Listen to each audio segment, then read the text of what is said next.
Hey, what's up, guys? HellaBass. Super quick intro. Different kind of video today. This is going to be a live recording of an Instagram Live, kind of a new boatside chat thing I've been doing. So if you want to talk with me, hang out, talk fishing at night on Instagram, follow me at HellaBass.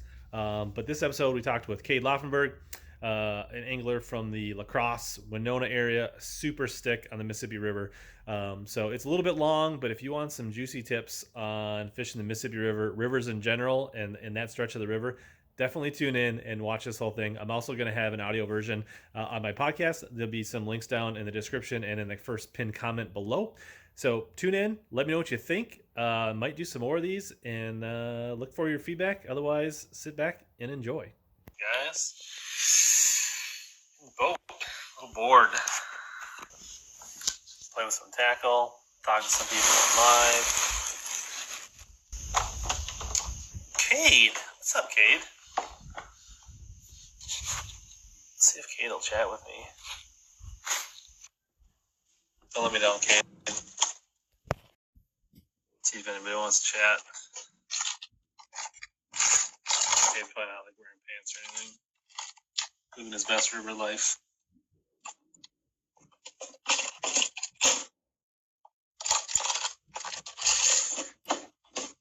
What's up, buddy? I had to put a hat on. I haven't been up to much today. I thought you were like putting pants on or something. Like, that wouldn't be so surprising. the snow kept you off the river today, or what? Yeah, and it's a little windy. There's a lot windy today. Yeah, it's pretty much junk. I put a new battery charger in my flat bottom. That's about all I accomplished today. It's better than nothing. Yeah. What's going on? What are we doing here today? Well, I had to get out of the house. Went out in the garage. I was gonna grab some baits for making a thumbnail for a video for tomorrow, and play around with some tackle. And I thought I did this the other night and chatted for like hours with a couple people, and I was like, see if anybody wants to jump on. So we have the ultimate river rat with us tonight. So if he wants to chat for a few minutes. Totally impromptu. I was watching an old Strength Series Championship show, and I saw you went live, so I was like, oh, see what this is all about. Here we are. Yeah. This is like, I don't know, my new thing, I think. Like, when I need to get away from the kids and it's like too dark for fish, like, this may be my new thing. The other night I talked for a long time with Tad Johnson. Okay. And then also a guy named Pete from Omnia Tackle for a while. So yeah, I know Pete. Yeah. So it was cool. Lots of stuff. So how warm is the water, or how cold is the water right now on the river? Last time I was out, it was like 48-ish in dead water, no current. So I don't know what it is after this cold front. Probably low 40s in those areas. But like one day, right, that's going to spike up again, right, to where it was if it's sunny and warm, right? Like, no, or a couple days, like. Yeah, I'm thinking maybe by like Sunday, it might be getting back into the upper 40s again with what the forecast is, but it's looking pretty grim for the next couple days. It's supposed to get down to 17 tonight and same tomorrow, so probably be some skim ice. Ice fishing in the morning. Yeah, I saw some skim ice. I saw some skim ice on this one little marsh this morning on my way home, so not good. Yeah, and we did have some snow on the ground, and it's pretty depressing. Yeah, we had like 6 or 7 inches where I live on Sunday. Oh, perfect. That should help the river levels too. That didn't all stick, but that's what fell. So yeah. Speaking of river levels, how high is it, and how bad are the ramps? And well, I've always been like I fish all the different pools, but for some reason I just can't get it in my head like any other pool's level. I always gauge everything off of La Crosse, and so La Crosse's stage is at like 12 or it just came under 12. I think it's like 11.9 or something like that. Which is high, but not terrible. Yeah, I mean, flood stage is 12, so it is real high. There's only a handful of ramps that are really usable. I mean, you can put in pretty much anywhere, but a lot of these ramps you're going to have waiters or somebody else back in if you're going to use them. But there's a couple ramps that are good during high water. It's just one of those things, like the river's kind of tough right now, and with all the people that want to get out fishing and this whole virus thing, it's the few areas that have been productive as far as fish that are biting have been getting like extremely hammered compared to what they normally would be, just because there's that many more people fishing right now. So there's not that many sneaky spots this time of year. Like, I mean, there are, but like. Well, we need a little bit more water temperature. That's the biggest thing. Like, I like to get after the smallmouth, and I know some people have been catching a few.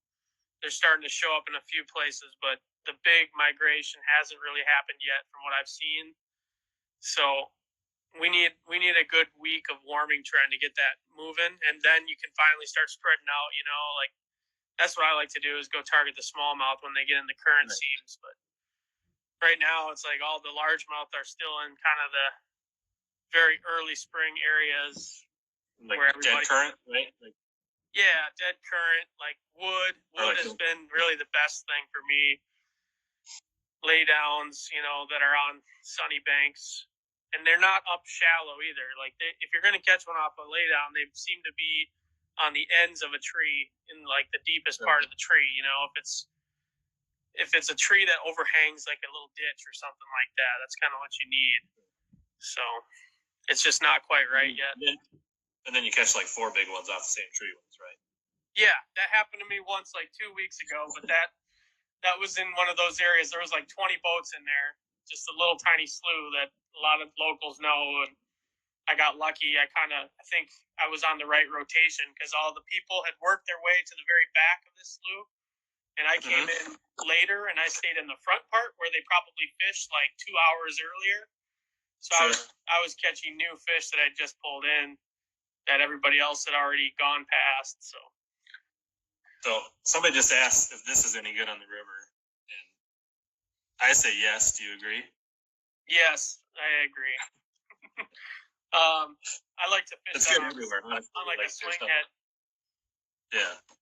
I'm not supposed to talk about that because, you know, that whole deal there, but I can't confirm nor deny what you just said, but they have seen a few fish in my boat. It works on those. Yeah. I mean, it works anywhere. It's a good bait. I mean, like, I don't know. The cool thing about that with the chatterbait, like what you just showed, is you can fish it with the tails parallel to the hook or perpendicular to the hook. Right. That's parallel. Yeah, and I like it that way myself, but it also, you can fish it the other way for more lift, and it has a totally different action. So kind of cool, versatile bait that way. Yeah, I talk a little bit about that in the video tomorrow. For sure, 100%. Oh. Absolutely. There you go. If you're talking about, I'll provide. Like, so just fairness and conversation act. What's talk about some big bite swim jig, bladed jig trailers you like? Well, I was just gonna say, when you're talking about putting that Menace grub parallel to the hook like that, you can actually take these guys. It's the real deal shad. That's the Michael Neal big bite shad thing. Yep. And that can be a good, like, Texas rig bed fishing bait, but I like it on the back of a swim jig or a chatterbait. Same kind of deal as far as how you hook it, and it has those hills kind of quiver back and forth on the back of the chatterbait. So that's a good one. Do they make those in natural colors, or they just make those in shad colors? I think, I actually, don't quote me on it, but I think most of them are like a minnow type color. They don't have like just a straight green pumpkin or something like that. Like watermelon red or yeah, exactly. I have seen those now that you mention it. Yeah, it's kind of flies under the radar. Not a ton of people talk about them, but well, I was looking.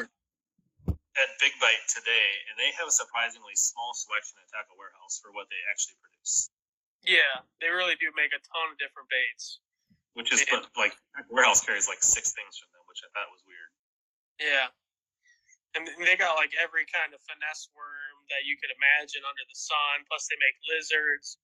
A lot of people don't realize that they are the craw tubes. They make baits for just about everybody, and like.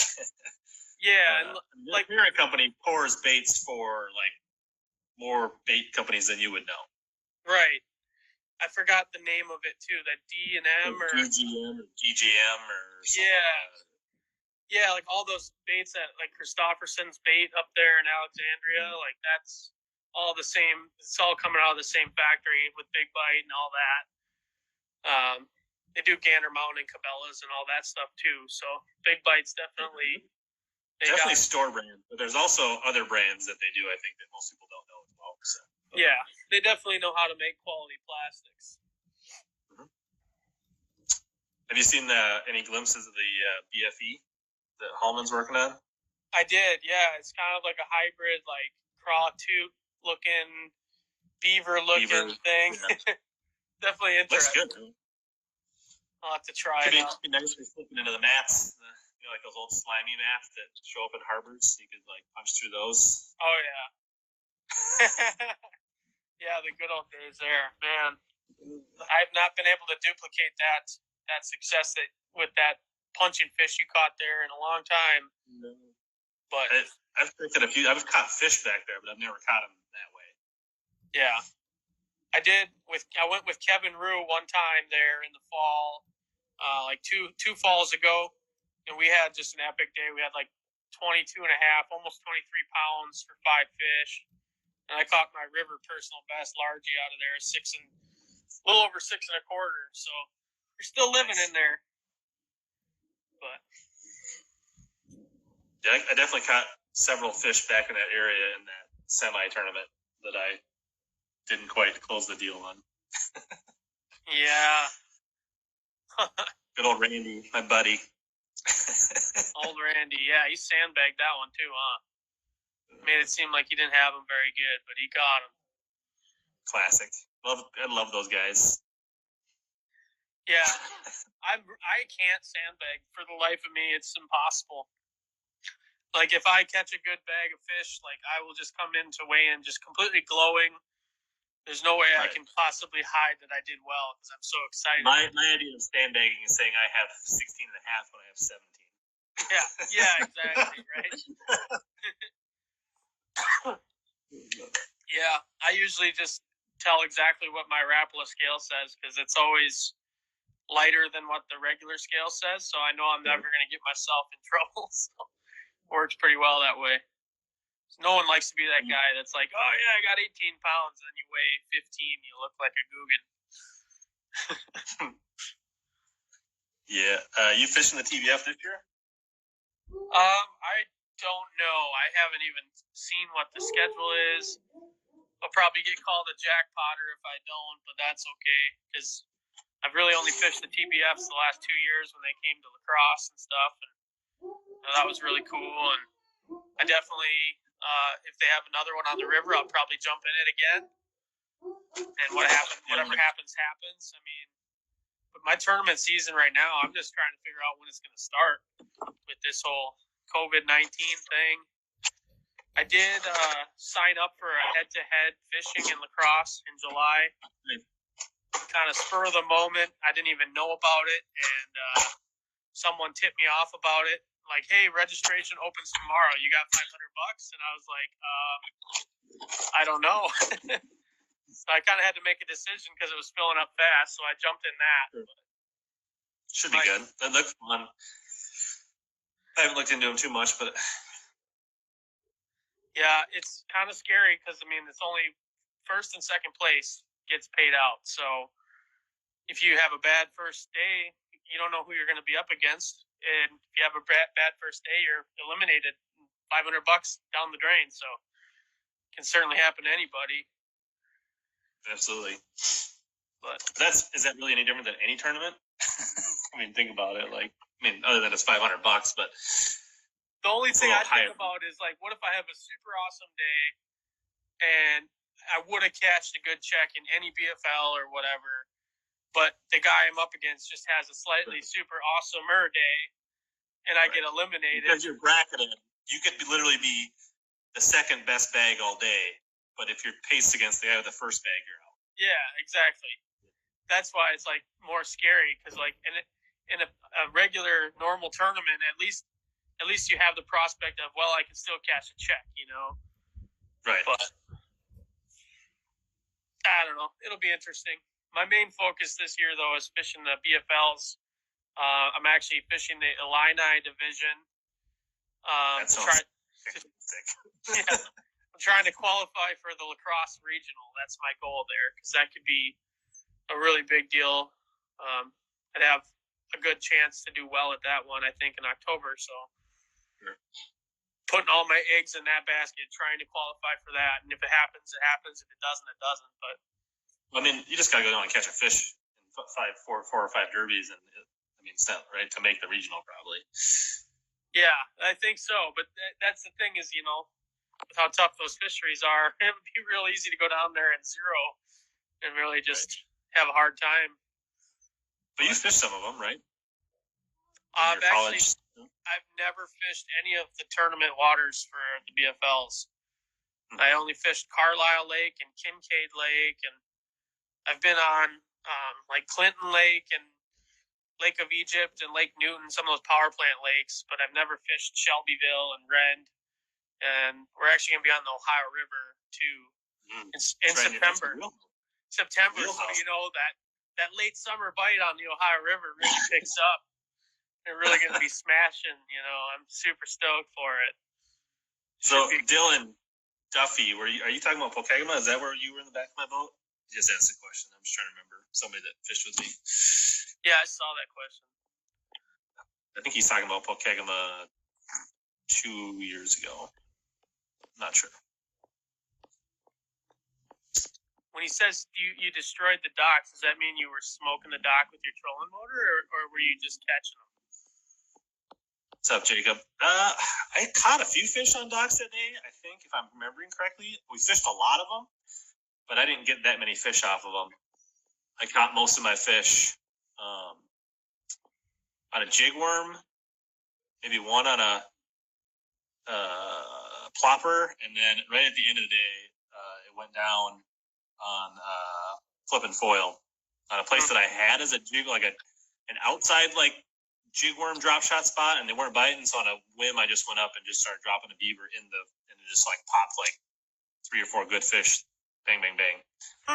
Brandon's, we have the most negative person in the world, Chris Brantner's here. So oh boy, he knows that guy. Which guy? I think you know both of us. Yeah. Hey, neither one of us will admit it. He put a trolling motor on his boat the other day. I think he's fishing again. Yeah? For the first time in like 20 years. There you go. Did all the ducks die, or? Yeah. Well, it's about to be anarchy out there, so he'll be able to be duck hunting again pretty soon, I'm sure. Yeah, like they'll just be a free-for-all? Yeah, just, you know, do what you can. Yeah. But then all the idiots will be down there flooding the river, and then it'll be all over. They'll shut it down. Yeah. Are there any? What ramp could I go to on Pool 4, Chris, that's open? For sure, Alma, I would think, but that's like the furthest possible. I mean, that's from where I live. The worst. He's not going to tell you. He's not going to tell you. He doesn't want you coming down there. He doesn't want the other 17 people on the stream to find out. Yeah, exactly right. Side note, though, I heard that area is getting hammered. I mean, yeah, just all the extra people that are out of work right now, and yeah, Red Wing, Minneapolis. He says Red Wing. Yeah, right there at what's the Everett's? I'll launch at Everett's. Sounds good. I don't know if you're going to make it to Everett's. I've seen some pictures. It looks like it's flipping territory there now at the bait shop. That's what I figured. I was joking. Yeah. I don't know. It's been a weird year. It's kind of been a tease, you know. It's like got warm, the ice melted fast because we didn't really have that much ice, and it was looking really good. And then all the you know what kind of hit the fan. Yeah. So here we are. And yeah. Oh yeah, it's like I wish like because the thing is like Wisconsin right went to a catch and release, so I was like all excited to go like fish lakes, but now I feel like well, is that really the best thing to be doing? To be driving an hour, 90 minutes from my house and like leaving my wife and kids at home all day with they're stuck in the house. Right. Yeah. So,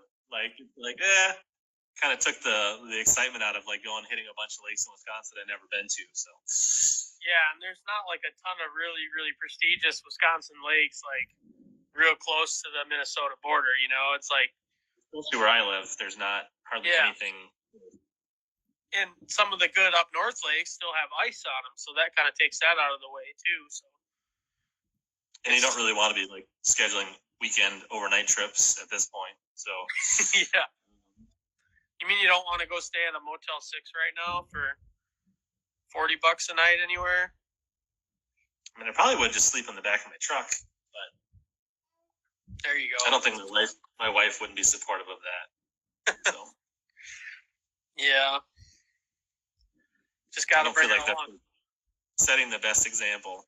So hey, I gotta ask, did you see the? Are you friends with Randy Flowers on Facebook? Maybe. Really? I got a lot of friends. I mean, I'm aware of him. I know. That's not something you would say maybe to. You would know if you were friends with Randy Flowers. I probably am. I don't know. Like, I know who he is. I know. I mean, I don't know if we're actually friends. I've seen his posts. But anyways, why? I just wondering if you've seen that clip of a certain angler that was bed fishing and snagging fish and then hiding it from the camera, but they still counted. Did you see that? You know what I'm talking about? Well, I know you're talking about the MLF guy on Fork. Yeah. I mean, I'm trying to remember his name. It's Jeff Sprague. Yeah, Sprague. I mean, I saw it. I guess I haven't watched all the clips. I heard him interview on BTL, and I guess I never went back and watched it to see if his explanation really made sense.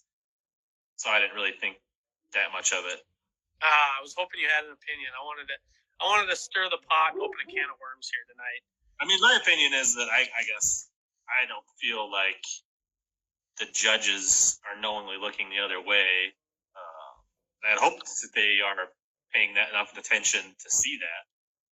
I mean, I don't think anybody's trying to sweep anything under the rug. If the judge missed it, that's one thing, I guess. But I don't know how you would. I mean, I guess I don't know how you would think about trying to hide it and get away with it on that stage. Like that just seems unfathomable to me. Like, well, that's what was so weird about it with those clips. I mean, it was like you could tell when he was fighting the fish that he was in a panic. Like he was fumbling over his words, and he literally like laid down full belly on the deck, like in a way that you would never attempt to land a fish. And I think his mind was so frazzled about like, oh man, this fish is foul hooked. What am I going to do? Like, how am I going to land this fish in a way that no one's going to notice it's foul hooked? Was the way I interpreted it. But I mean, I don't want to be making accusations, but it looked really, really bad to me. And I'm not saying the judges let anything slide, but I don't know. I like the whole concept. It wasn't a good look. I know there was multiple ones. I only saw a couple of them. Yeah. It's definitely not a good look. And I know in his explanation on BTL, he said, I definitely wanted to not unhook it on camera because it's not a good look.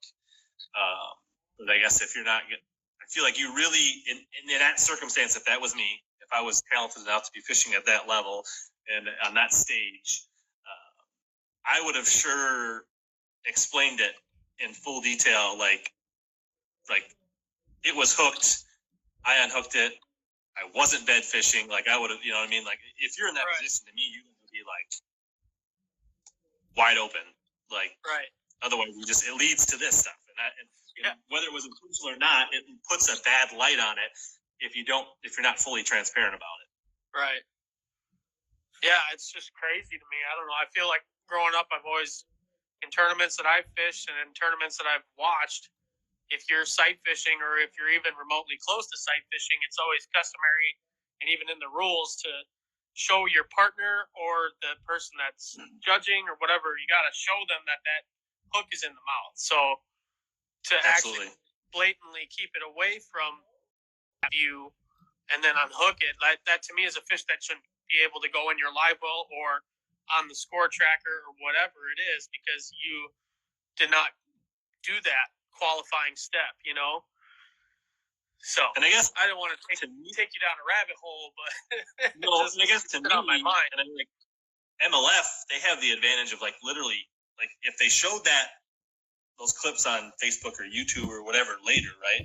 That means MLF has access to the fish catches in probably more entirety than that, right? From cast to catch, right?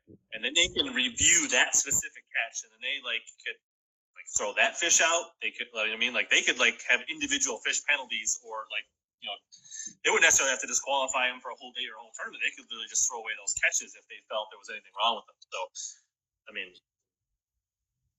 yeah, I don't know why. It would seem like what would they gain by trying to cover it up? I don't know, but supposedly they deleted some clips off of their stuff because it was getting all blown out of proportion. It's all of this crazy. And they've had a habit of doing that instead of coming out and actually explaining it, or they do have they did that early on with some of their they came out with the winnings charts of our anglers versus the other leagues, and then they deleted that, and they wonder why certain people don't like them all the time and why they get a bad rap. It's because they haven't necessarily went about it the best way a lot of times. So it's crazy too. Of all people, I've been just a bass fan forever and always will be. So my opinions were kind of biased, but I will admit that this year, with the way things have shaken out, bass not getting as much coverage because they had the really unfortunate events of having to cancel and postpone events like crazy. And MLF has had some really good events. I've actually watched a lot of the MLF coverage, more than any other fishing tournaments this year, and I will give them credit where it's due. The 2 pound minimum made a big difference. That made it a lot more enjoyable, and I was enjoying watching it. But then it's right when you're thinking, oh man, am I becoming a fan of this? I don't know. And then you see this next controversy, and it's just yep, oh, they are who we thought they were. I'm just I don't know. I'm just torn on everything in life right now, so I'm going a little crazy. Let's be honest. Yeah, I definitely agree that the 2 pound definitely put a huge step in the right direction for me. 100%. I don't know about you, but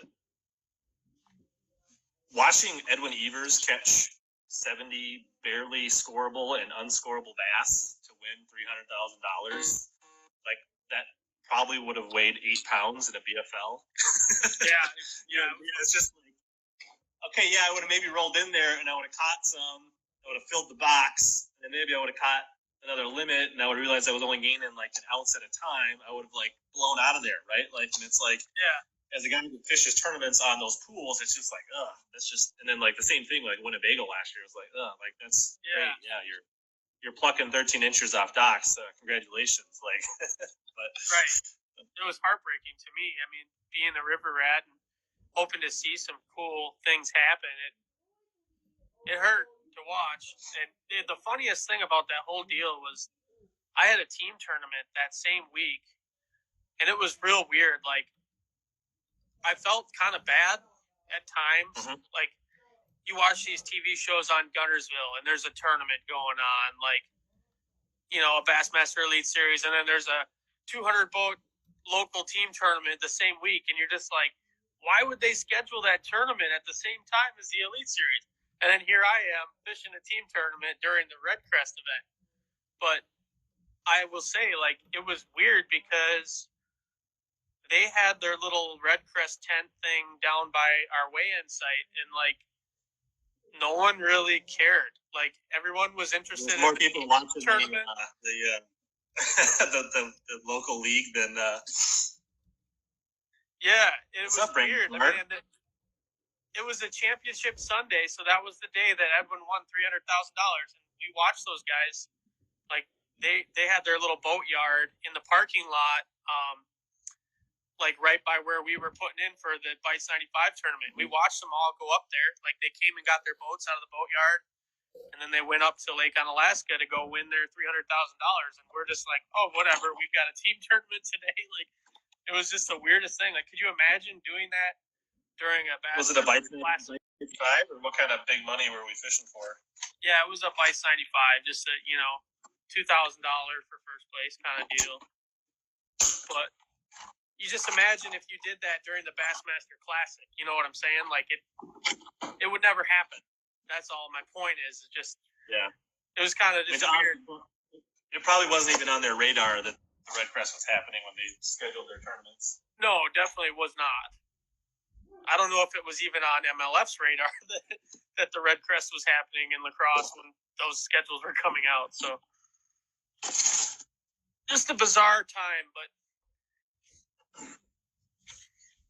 it is cool to see professional circuits coming to lacrosse, though. And a lot of people say, oh, it hurts the fishery and all this, and it brings a lot of people that we don't want here. It kind of becomes a destination fishery, but I'm all for it. I think it's pretty cool to see our area get that coverage and what it does for the economy. And what it's really done, in my opinion, is it's changed the way like local governments and state governments view our sport for the better. Because they seem to come around on some things that were like really restrictive,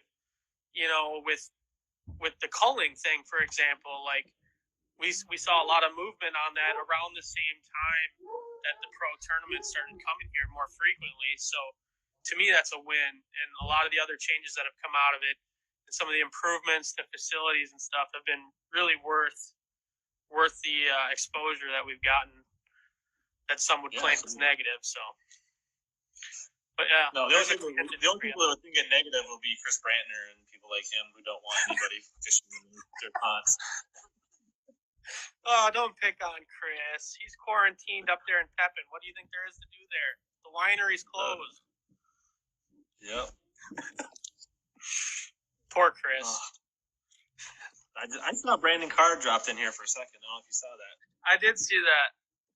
He did good here in lacrosse a couple times. I should say I stopped and think for a second. I was like, does he fish MLF or bass? And do we want? No, he fishes bass. I was thinking about that. It's like, wait, they're watching us. We were the MLF spies are on us. I'll take full blame. I started that. That's my fault. I got to keep my mouth shut. No, it's fine. Yeah. So your main thing is the BFL. 2 circuits of the BFL this year. And then you're just going to fill it with local team tournaments so you can bankroll the rest of your stuff. Yeah, I mean, hopefully.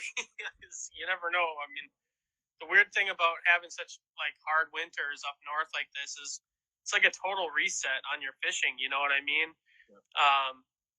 Like I feel like after going 3 months without casting or like really truly fishing hard, I have to feel like I relearn everything, mostly mentally, I know how to catch a bass. I can go out and catch one tomorrow if I want to, but it's like the tournament competing aspect. It's like, oh man, like I'm scared for my first tournament. Am I going to suck? Like, so it is kind of nervous or nerve wracking. And I don't know how I'm going to do this year, Yeah. It's like, it feels that way, but it's like riding a bike. Right. Yeah, like you probably haven't rode a bike in maybe a couple of years, and but once a couple times around the block, then all of a sudden you're feeling good, and then you start trying to jump off curbs and do stupid shit until you fall and break an ankle. But yeah, Brandon, we love lacrosse too. Absolutely, it is frog heaven most of the time. Yeah. As long as high water doesn't blow out all the grass all year long, but yeah, well. Even when it's not frog heaven, you can always catch them somewhere on the dang river.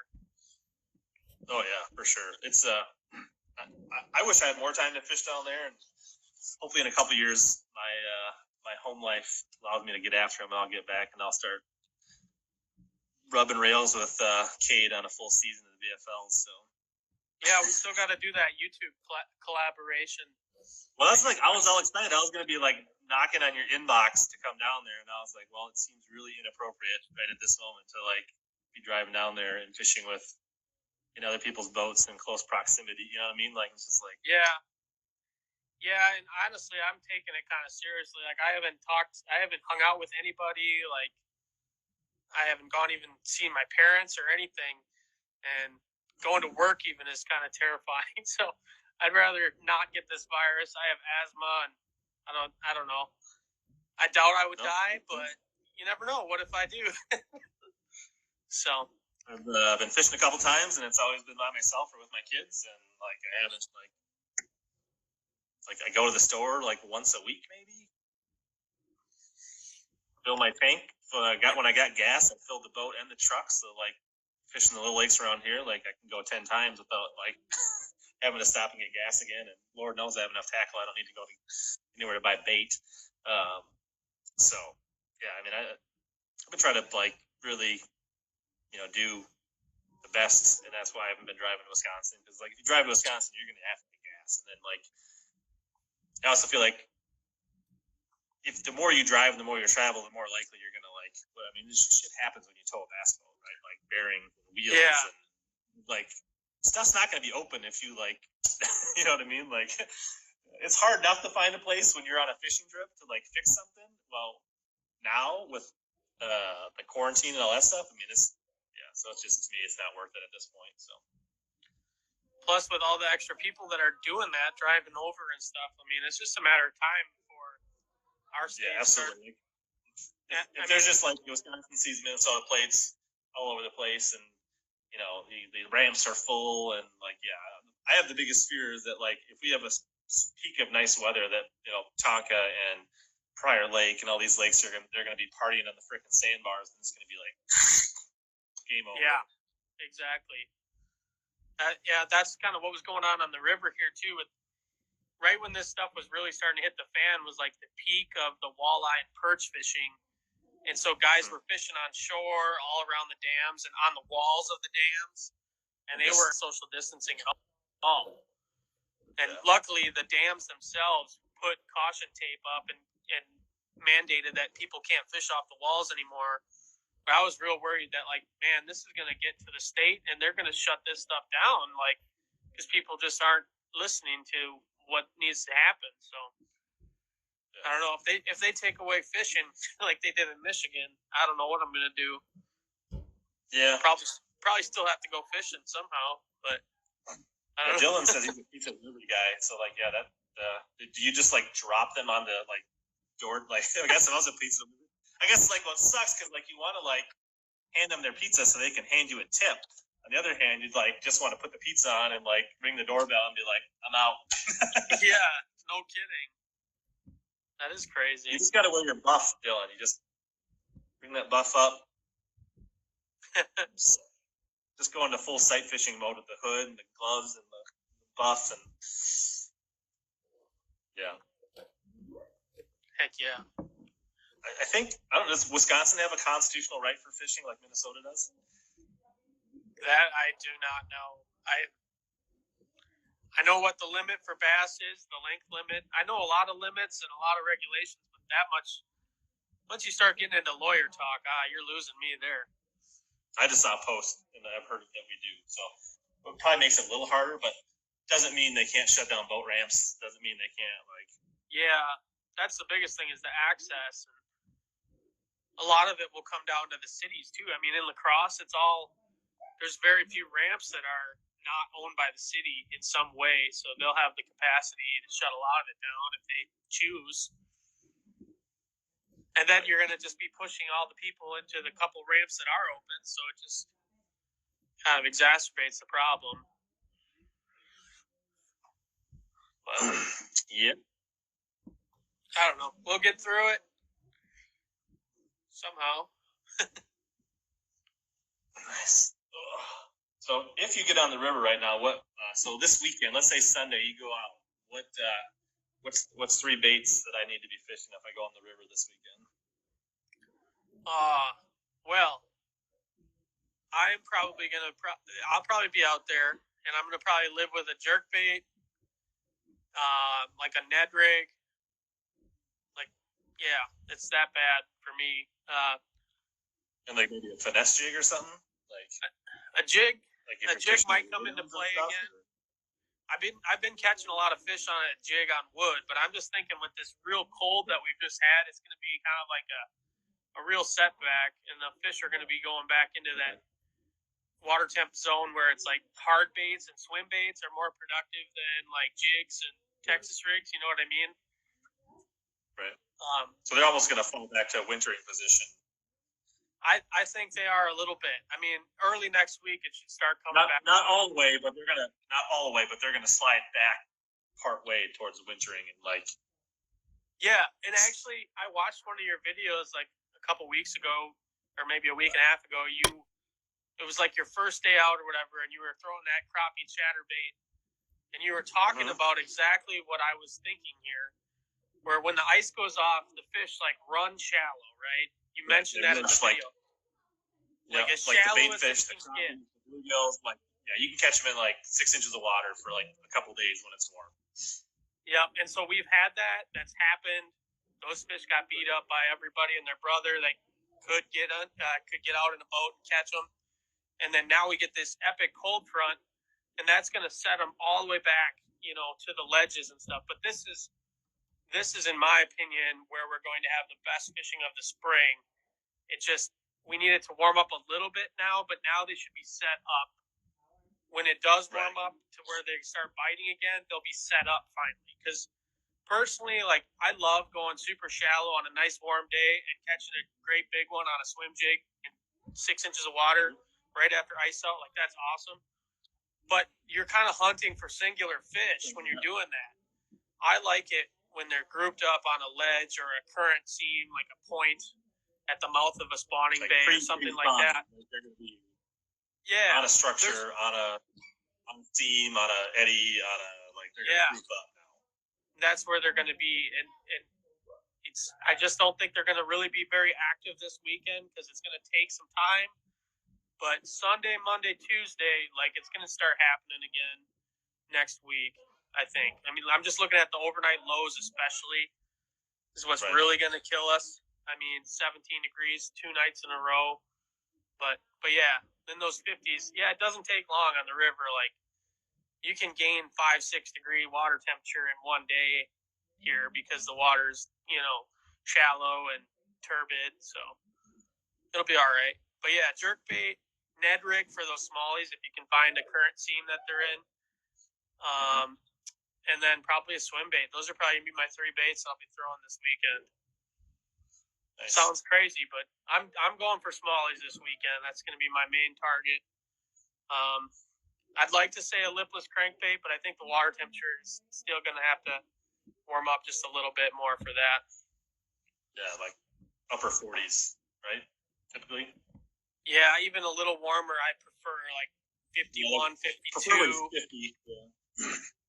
Yeah. I mean, for sure. I feel like the largemouth bite opens up at 50 big time. Yeah. Like they just 50, 52, they become way more aggressive on reaction baits. Yeah. And I will say, at least here on the river, I don't know, it might be different in some of the Minnesota, Wisconsin lakes, but of all the moving baits, right, you think of a square bill, spinnerbait, chatterbait, lipless crankbait, swim jig. Of all the moving baits, I think the best cold water bait on the Mississippi River in the early spring is a swim jig. And you kind of feather it, fish it slow. That seems to get me more bites in like 45 degree to 50 degree water than any of those other baits. Once you hit 50, then, a spinnerbait really shines for me, like on wood and stuff like that. And then a chatterbait, 51, 52, 53, over grass. Do you do anything different early in the season with your trailers for swim jigs? I'd like. And are you focusing on like black, blue, and greens, or are you doing more white that early in the year? I think black and blue is my go-to color when the water's below like 55. It just seems to be a good cold water color, or even just straight black. I really like a straight black. Like sometimes some of the winter fishing that I do on the river in select areas that stay somewhat open, like I can't really get into that because it's kind of not very well known area. But I'll take a black or just a straight black finesse jig, like an 1/8 ounce, and then I'll put a grub on it, like a dark green pumpkin grub on the back of that. And it's not a swim jig, it's a finesse jig, but because of the way that skirt is cut, it helps it ride up in the water more. And you can swim it super slow with that grub on like there. Early in the year, is it like single tail grub time of year, or is it like swim bait, or what kind of trailer do you like when it's cold? I mean, I've been catching them okay on a swim bait trailer, but I would say if I had to choose for cold water, I would say a grub will be better than a swim bait. If you are going to use, what's that? Old school, like the purest form of swim jigging. Oh yeah, absolutely. A grub is the deal. I mean, I actually have kind of gotten away from a grub a little bit the last few years, but I shouldn't, because it really is. I mean, in the early spring, there's not much of a better way to catch them than with a grub on the back of a swim jig. But even more, like the grub would probably be new now on like those pools. Like I think so few people actually throw a grub on a swim jig anymore that it probably would be like reborn to some of these fish again. Like, because I think 90% of the people literally throw like a craw action trailer, a Menace grub, or a swim bait now. Most people don't throw a grub anymore. That's very true. That's accurate. I think for me, what's even more important than the trailer is the actual weight of the swim jig too. Like the colder the water, the lighter jig I want to use. Like 1/4 ounce is just my go-to size. Like at any time of the year, I don't even throw a 3/8 ounce like very often at all on the Mississippi. But I will. There's certain times, like in the winter, super late fall, and super early spring, where I'll go to like a 1/8 ounce jig, like I was just talking about. And at that point, when you're starting to get that light of a jig, it doesn't even have to be a swim jig. Like it's just a really light jig of any kind that you can swim, as long as you're not around like super thick grass, which this time of year you're really not. So, even just a ball style jig will work. It just has to be super light with a grub on it and a good weed guard. Like I've even found that the bitsy bug, the old school bitsy bug, works pretty well. It doesn't have a good hook in it, but if you're just fun fishing and you lose a couple fish, who really cares, right? And honestly, I don't lose a lot of fish on that bait anyway. But yeah, a little bitsy bug with the grub, I've done really well in super cold. I've caught them in 37 with that setup, just barely reeling it, just ticking the grass. If you're throwing an 1/8 ounce, would you ever throw it on a spinning rod, or do you always still throw it on a bait caster? I still throw it on a bait caster. I like to be able to jack them when I get a bite, so I do like to throw it on a bait caster. Are they still pretty shallow? What's that? It's still pretty shallow, or do you have to slow roll it deeper? I fish it in 2 to 5 foot of water. So that's not too bad. Yeah, you almost have to kind of do that. Throwing like 14, 15 pound line then, or? Yeah, and I've actually gone to mono before when I really wanted to slow it down, just to have that little bit of flotation. But yeah, I actually throw heavy line. I throw like 20-pound line, heavy diameter. I mean, forces you to like literally just crawl it. Yeah, and I keep the rod tip up like this, and you can kind of shake it, almost like a Alabama style swim jig technique that they talk about, and you can just kind of keep it in place almost while moving it. The thing I've noticed when the water's really cold is the fish want a bait that's not moving, but they don't want a bait that's going up and down. They want a bait that's going horizontal. So whether that be a jerk bait or a swim jig or whatever, you got to find a way to make that bait go horizontal, but extremely slow, and that's the challenge. And then when you put in the dynamic of you're fishing shallow water on top of that, it also makes it even harder to get that presentation.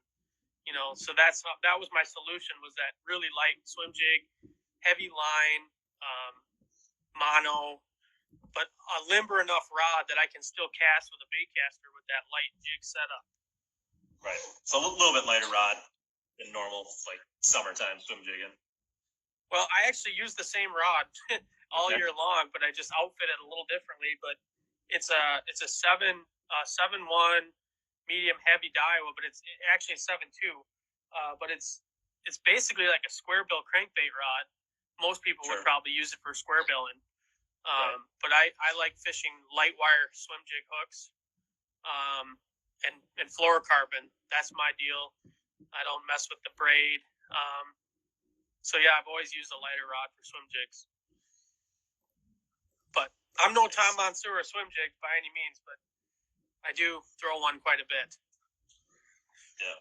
So Flip and Pitch, he was talking about mono for early spring swim jigging because he is fishing shallow and super slow.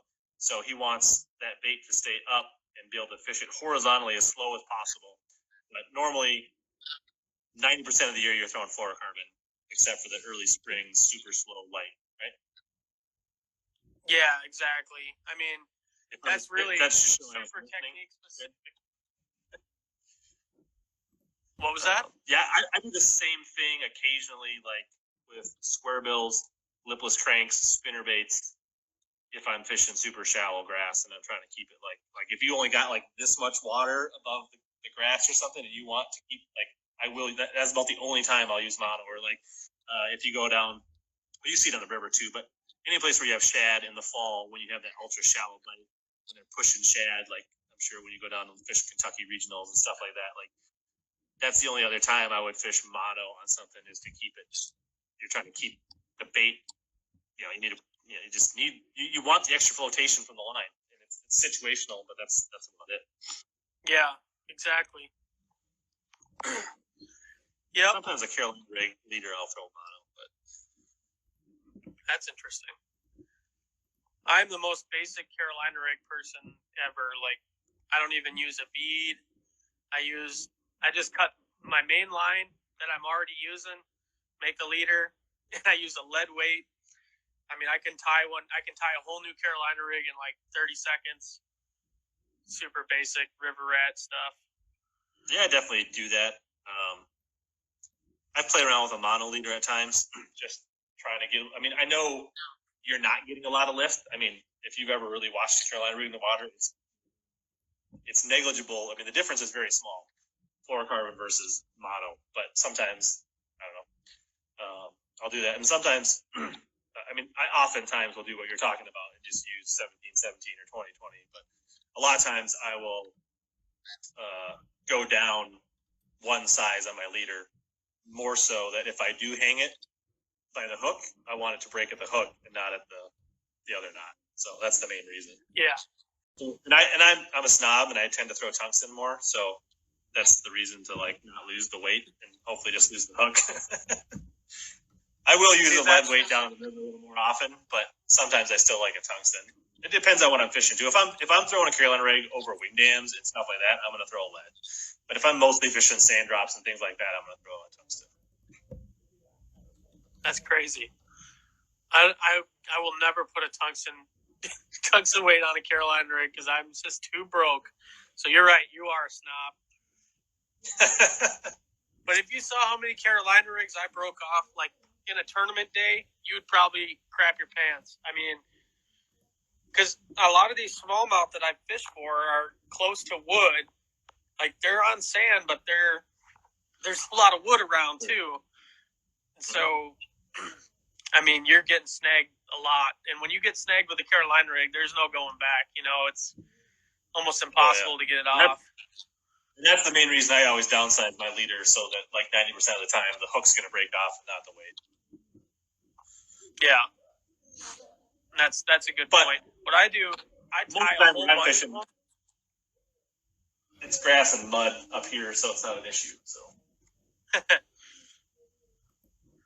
I'll go ahead and tie 7 or 8 extra rigs up the night before a tournament, and I just have them ready to go. So when I break off, it's not a big deal. Just tie a new one on at the swivel. Oh boy, now we're getting serious.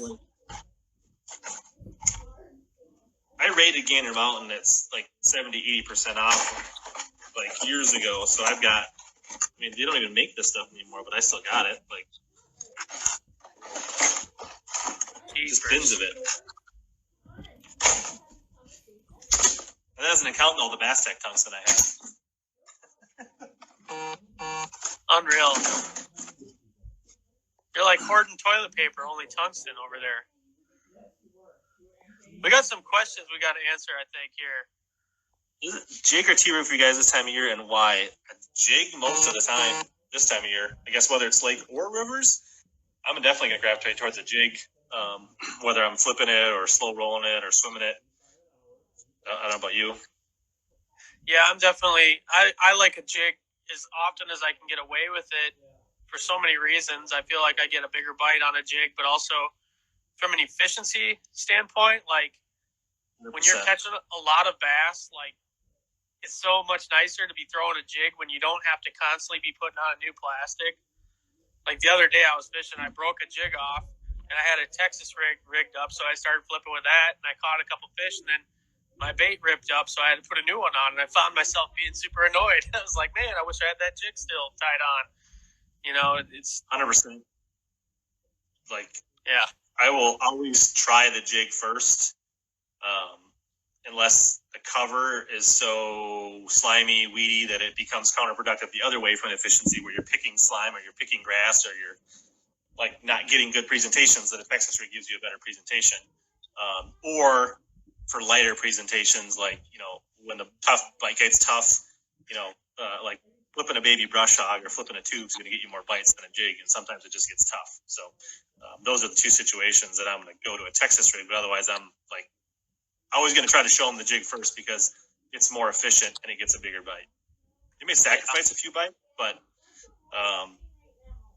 if you're a tournament angler, you're, you know, and you're traditional, not your MLS style, you know, you're looking for quality. So if you catch, you know, 6 or 8 good ones during the day versus 15 okay ones, you're better off, right? So yeah.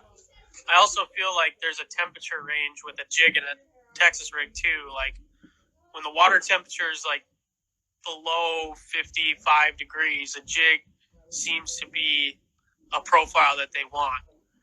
But once it's getting above 55, especially around the spawn and stuff, then a Texas rig seems to be more of a player than a jig, to me.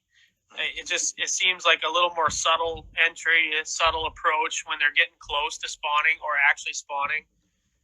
Then I would prefer the Texas rig. And then on through the summer, too. I like a Texas rig more in the summer on the river, like fishing grass. Grass edges and stuff, I'll use a Texas rig more so than a jig. But for this time of year, just like if you're fishing an eelgrass edge, that it's more productive. It's going to come through it. It's going to slide through it. Like it's back to the just.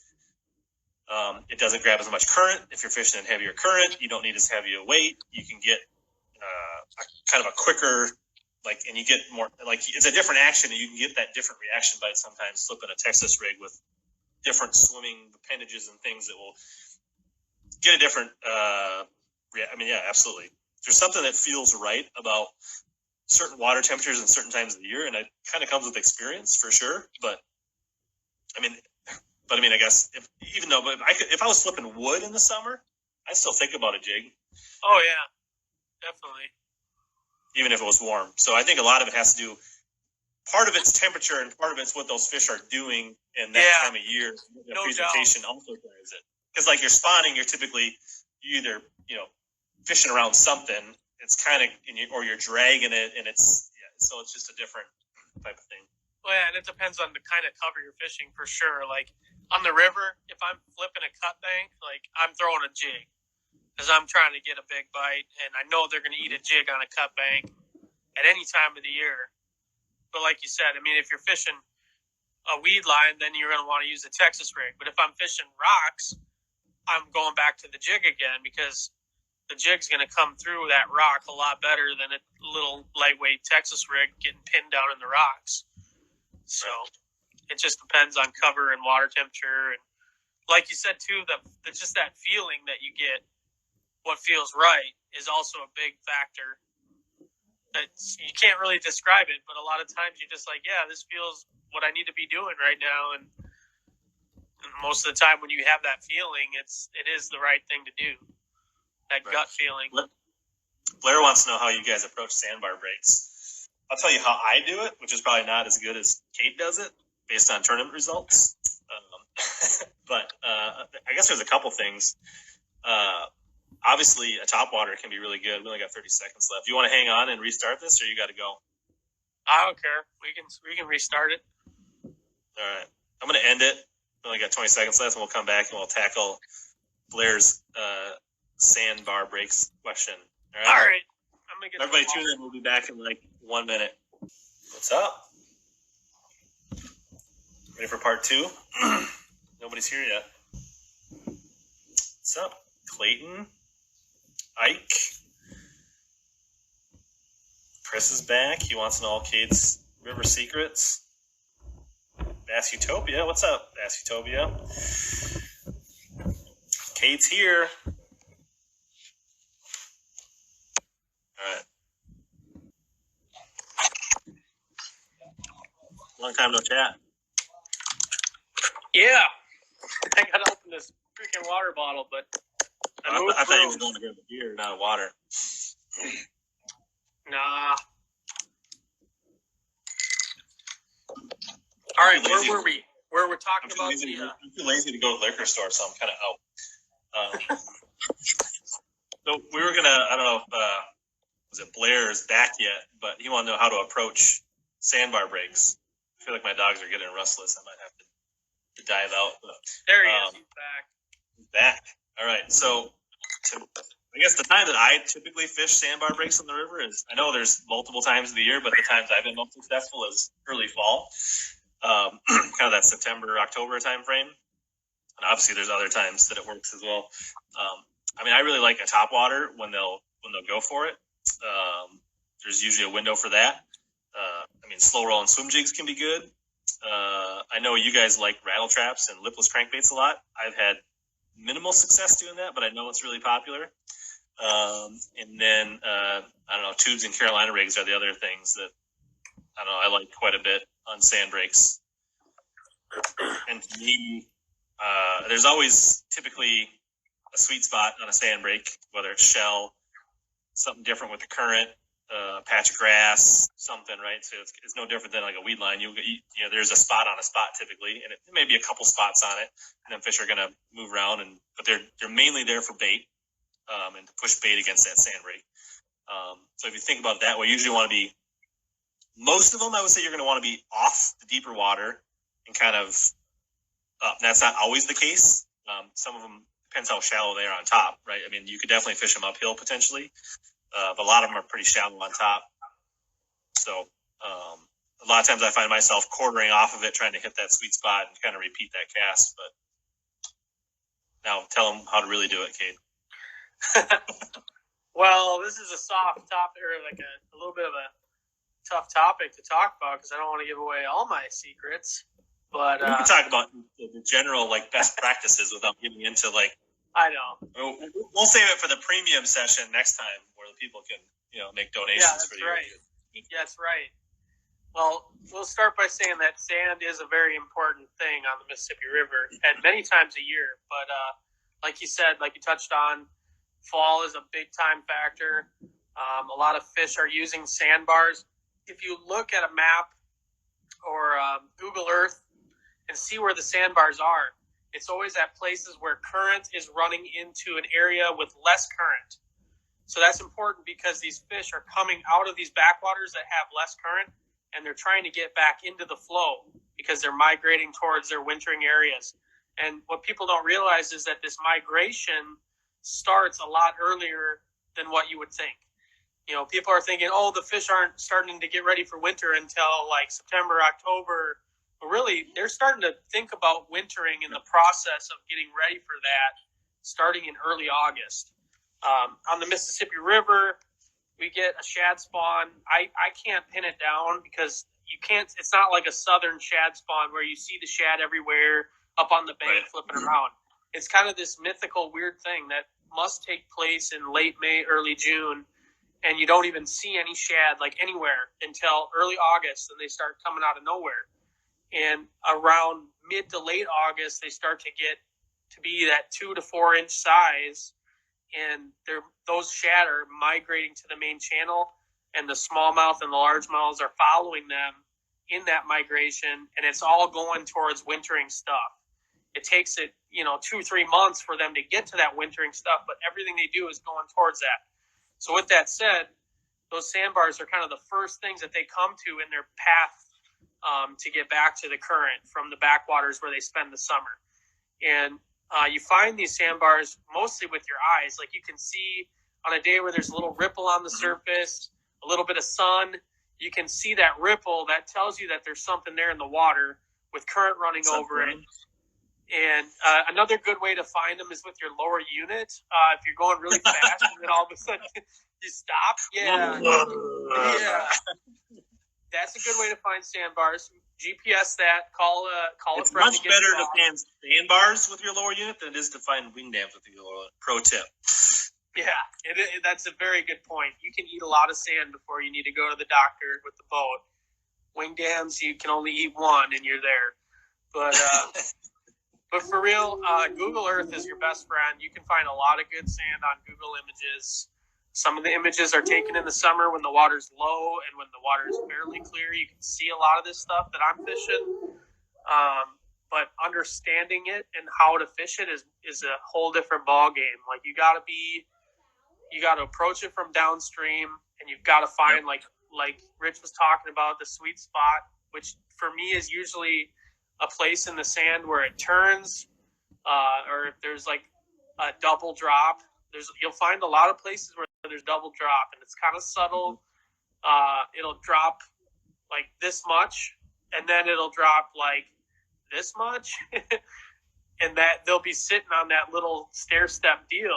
And sometimes it really literally is in only 6 to 8 inches of water where they're going to be pushing the shad to feed.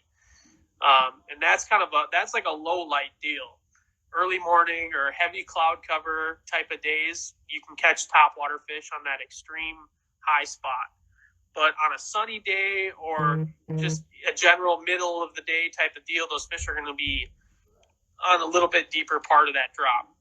And that's where, personally, my favorite bait to use is just a Carolina rig. For tournaments anyway. Like most of my sand drop fish are caught on a Carolina rig in a tournament. Like over the course of my whole fishing career, I've weighed more fish in on a Carolina rig on sand than anything else probably. That being said, I don't find them with the Carolina rig. I'm finding these fish with a swim bait. Yeah, let's put that away. I find these fish with a swim bait, lipless crankbait, a swim jig, something moving to get a bite in practice. And then a lot of times I'll set the hook on fish until it's over 3 pounds. That's kind of my deal. Like if I'm catching 2.5 pounders, I will sit on a sand drop the day before a tournament and catch every one of them because it doesn't matter. You can show that. That's fine. I don't care. That doesn't. This is the game hog, though. This isn't the baby brush hog. That's fine. You can have all of them. I don't need that. Just don't show that other thing. Don't show that other thing you were showing. But if I'm in practice, I will catch every fish until I catch a good one. If I catch one good one, I will immediately leave a spot because usually when it's sandbar fishing, there's more than one there. So if you're not from the area and you don't have 100 sandbars, that's probably not the best advice.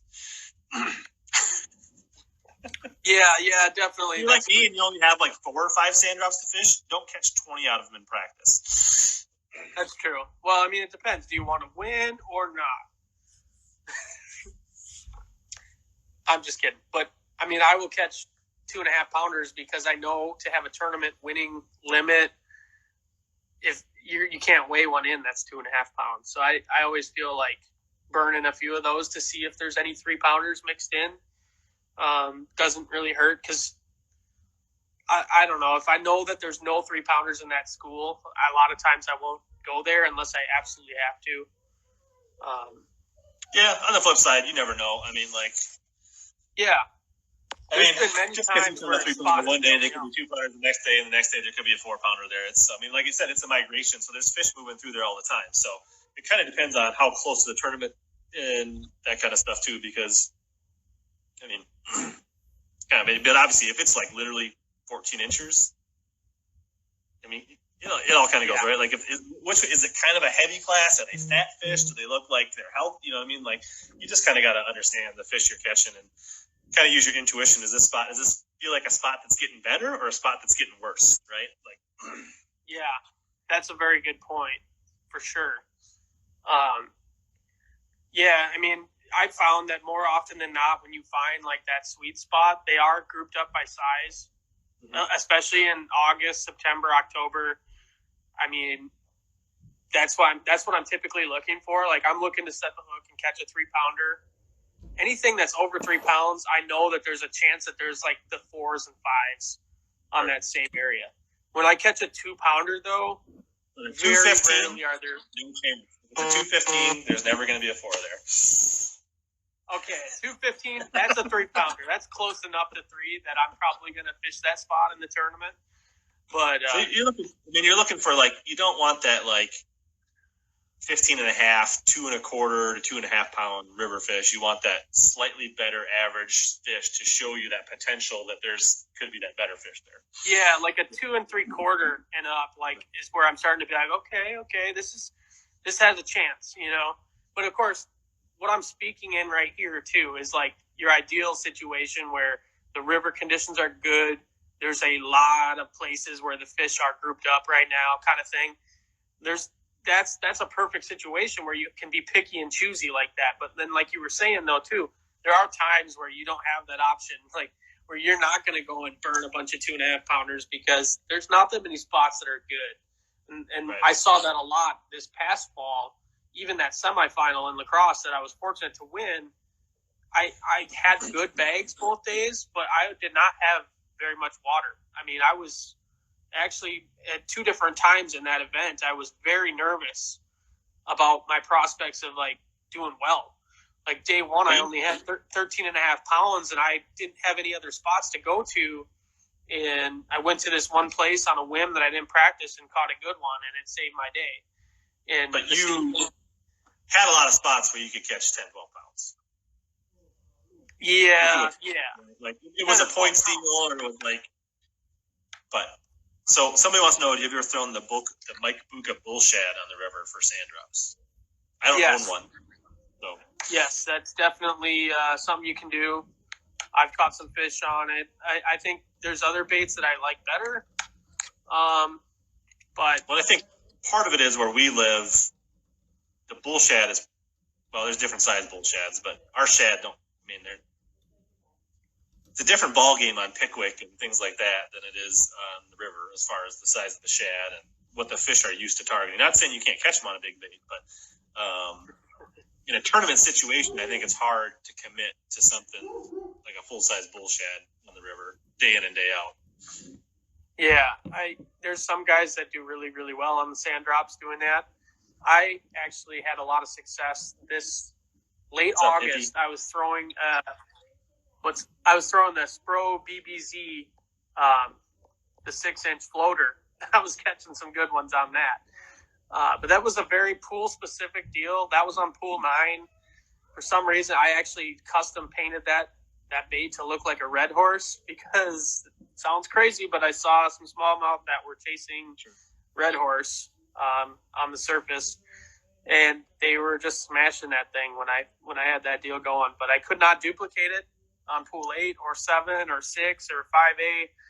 It only worked for me that 1 week stretch on pool 9. But I did almost win the BFL Super Tournament doing that, so it was pretty cool. So Sobe wants to know top 3 baits for fishing a sandcastle, not counting a Carolina rig. Oh my gosh! Oh, a sandcastle? What? I don't know what that means. Tom Rodriguez wants to know I don't know if he was talking about your pattern for the semis or my pattern for the semis, but I think you were predominantly fishing sand breaks at the semis, right? Yeah, that was my main pattern. It ended up, on day 2, I ended up catching them on a current seam with some grass. Like, my biggest fish came from sand, but I had like 3 largemouth that I weighed in that came on this grass edge where 2 sloughs meet, and there was current, and there was a mud line. I literally caught like 35 keepers off of it. Like, I did not plan that. It just kind of happened that way. Just kind of a crazy deal. But yeah, my main pattern for that tournament was sand. But yeah, and I think you said that's what you were doing too, right? Uh-oh. Probably not all that different. I had just a handful of areas. And Tom, if you want to see, you can go back and watch every fish I weighed in my YouTube video. But Shameless my main deal was a very, I would say, well-known sand drop at the bottom of 8. It's pretty darn obvious, but it's also can be pretty good. And I caught several largemouth ones off that each day. Mostly on the Carolina rig, all the way fish. In practice, I got some of the big ones on the top water. But there was so much eelgrass that got sucked out of that backwater that was flowing over the sand. It just made pretty much anything but a Carolina rig almost impossible to fish there. And then I had one like duckweed mat over a sand drop in a weed patch in the backwater where there was just a nice pot of fish in there, and I weighed a couple fish out of that. And then I actually weighed a few fish the first day off my toe spot. He had a sand drop with or grass drop, sand drop. I never really fished it before. I didn't like graph it or anything. It wasn't too far. And those were mainly Carolina rig fish. And then I caught one fish on a swim jig late on day 2 that was an upgrade. There was just like a current seam in the backwater where dirty water was rushing down like the slough, and then the clean water was getting pulled through a shallow flat and on a point, and there just, I don't know, wasn't a ton of fish there, but I got one good one there. So that kind of sounds like my spot on day 2 as well. It literally sounds exactly like the spot. I mean, I doubt it. So this is the awesome, Cade. My kids are getting a little restless, and I need to get them corralled. So we'll definitely do it again sometime. If you guys are here watching me, make sure you check out Cade. If you're here for Cade, make sure you check out mine. And I'm definitely going to be doing more of these, talking to people, and whatever the topic is. I mean, this has been a ton of fun. This is like definitely like scratches the itch for me. Like I feel like we're hanging out at Clinton Street after the weigh-in, like with a beer and like BSing about fishing. So this has been fun. Yeah, that was a good idea. Thanks for for inviting me, and for the couple people that asked. The champion's still alive, so it's all good. And yeah, thanks for watching. Thoughts on the June and September? Has it officially been moved? Yes, it has. September? Oh, yeah. Maybe. I won't be able to look me up, Toby. Let's talk about it. Yeah, there you go. I feel like that would be a way better time of year for me than it would be in April and May. So I'm definitely interested. Good night, everyone. We'll catch you next time. Yeah. See you later. Thanks. All right. Bye.